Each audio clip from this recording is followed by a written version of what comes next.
मध्य प्रदेश विधानसभा चुनाव के नतीजे आने के बाद से सिवनी जिले के संगठनात्मक स्तर पर जो घटनाक्रम घट रहे हैं और कुछ जो वरिष्ठ कांग्रेस नेता हैं उनके ऊपर जो निष्कासन की कार्रवाई की गई है बहुत ही आश्चर्यजनक है।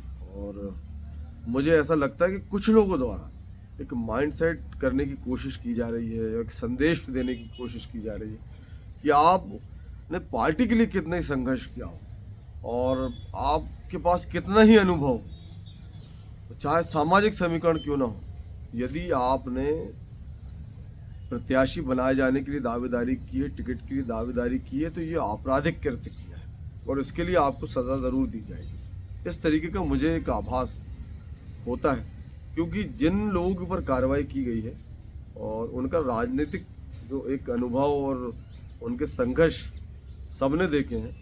और अभी सोशल मीडिया में देखा जा रहा है कि लोग प्रमाण पत्र बांटने में लगे हुए हैं कि ये गद्दार है और ये समर्पित है और इसने ये किया और उसने वो किया।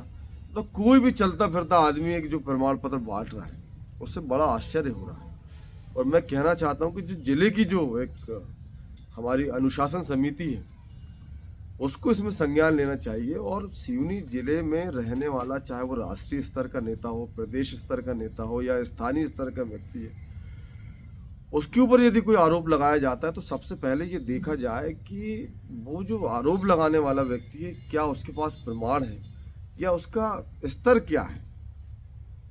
क्या कोई चलता फिरता आदमी किसी ऊपर भी आरोप लगा देगा तो उसके ऊपर कार्रवाई हो जानी चाहिए। और इतने वरिष्ठ लोग जिन्होंने पार्टी के लिए अपना समय दिया है, उनके मान सम्मान प्रतिष्ठा को दरकिनार करते हुए यदि उनके ऊपर कार्रवाई होती है तो उनका राजनीतिक जीवन में एक प्रश्न चिन्ह लग जाता है। तो मेरा लोगों से या सभी जिम्मेदार लोगों से निवेदन है कि आरोप प्रत्यारोप जिस तरीके से सोशल मीडिया में हो रहे हैं, ये इन पर संज्ञान लेने की आवश्यकता है जिले की अनुशासन समिति पर।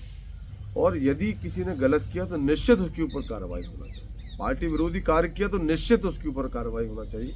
हमारा कभी उसके लिए समर्थन नहीं हो सकता, लेकिन यदि प्रमाणित नहीं होता और किसी के ऊपर भी आरोप लग जाए और उसका निष्कासन हो जाए तो ये गलत बात है, इससे कांग्रेस कमजोर होगी। और मेरा मानना है कि सामाजिक समीकरणों के अनुसार सारी चीज़ों का ध्यान रखना बहुत आवश्यक है, क्योंकि जिस तरीके से सामाजिक समीकरण हैं आने वाले लोकसभा में, हमें प्रत्येक कार्यकर्ता की आवश्यकता है। कांग्रेस को मजबूत करने के लिए एक एक कार्यकर्ता की आवश्यकता है। उन सब चीज़ों का ध्यान रखना चाहिए। यदि किसी ने गलत किया तो जिला स्तर की जो अनुशासन समिति है वह प्रदेश में प्रस्तावित करे कार्रवाई के लिए, लेकिन डायरेक्ट बिना किसी प्रमाण के और रास्ता चलते हुए लोगों के आधार पर कार्रवाइयाँ नहीं होना चाहिए। आज कांग्रेस के लिए एक एक कार्यकर्ता बहुत महत्वपूर्ण है। धन्यवाद। जय हिंद, जय कांग्रेस।